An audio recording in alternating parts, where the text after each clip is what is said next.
পৃথিবীর কোনো দেশ আমাদের শত্রু কিংবা বন্ধু নয়। পৃথিবীর যে সকল দেশ আমাদের বন্ধু, সেটি স্বার্থের জন্য। আবার যে সকল দেশের সাথে আমাদের রেষারেষি, দ্বন্দ্ব বা যুদ্ধ হয়, সেটিও নিজ নিজ স্বার্থের জন্যই। উদাহরণস্বরূপ পাকিস্তানের কথা বলা যাক। পাকিস্তান আমাদের ৭১ সালে বৈষম্য, জুলুম, অত্যাচার, নির্যাতন হয়েছিল। আমাদের তারা নিজেদের অংশ হিসেবে গ্রহণ করতে পারছিল না। আবার একই সাথে আমাদের উপর থেকে তাদের আধিপত্যটিও হাতছাড়া করতে চাইছিল না, কেবল তাদের নিজ স্বার্থের জন্য। অন্যদিকে বর্তমান সময়ে পাকিস্তানের সাথে আমরা বিভিন্ন কূটনীতি, বাণিজ্য চুক্তি করি। এককালে যে দেশদের এত অত্যাচার করেছিল, নির্যাতন করেছিল, যাদের সাথে আমরা যুদ্ধ করেছি, আজ তাদের সাথেই আমরা লেনদেন করি, কেবলই আমাদের যার যার স্বার্থের জন্য। অন্যদিকে ভারত ৭১-এর যুদ্ধে আমাদের সহায়তা করেছিল।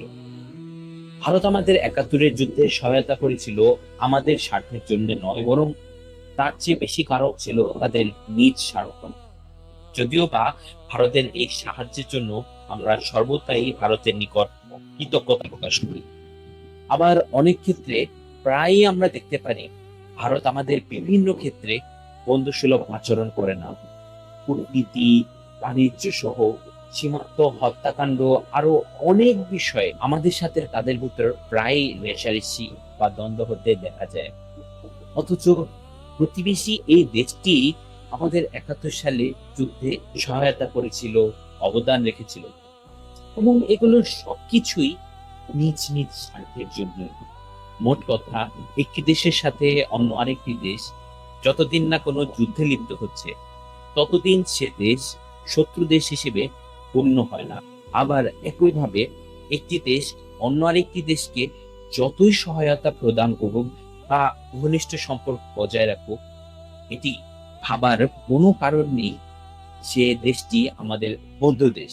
কেননা পৃথিবীতে প্রতিটি দেশ নিজ স্বার্থে অন্য দেশের সাথে লেনদেন করে এবং ঘনিষ্ঠ সম্পর্ক বজায় রাখে। তবে কোনো দেশই চায় না যে তাদের চেয়ে বা তাদের মতো তাদের বন্ধু দেশ এগিয়ে যাক বা অগ্রগতি করুক, যেটি কখনোই কোনো একটি বন্ধু দেশের পরিচয় হতে পারে না।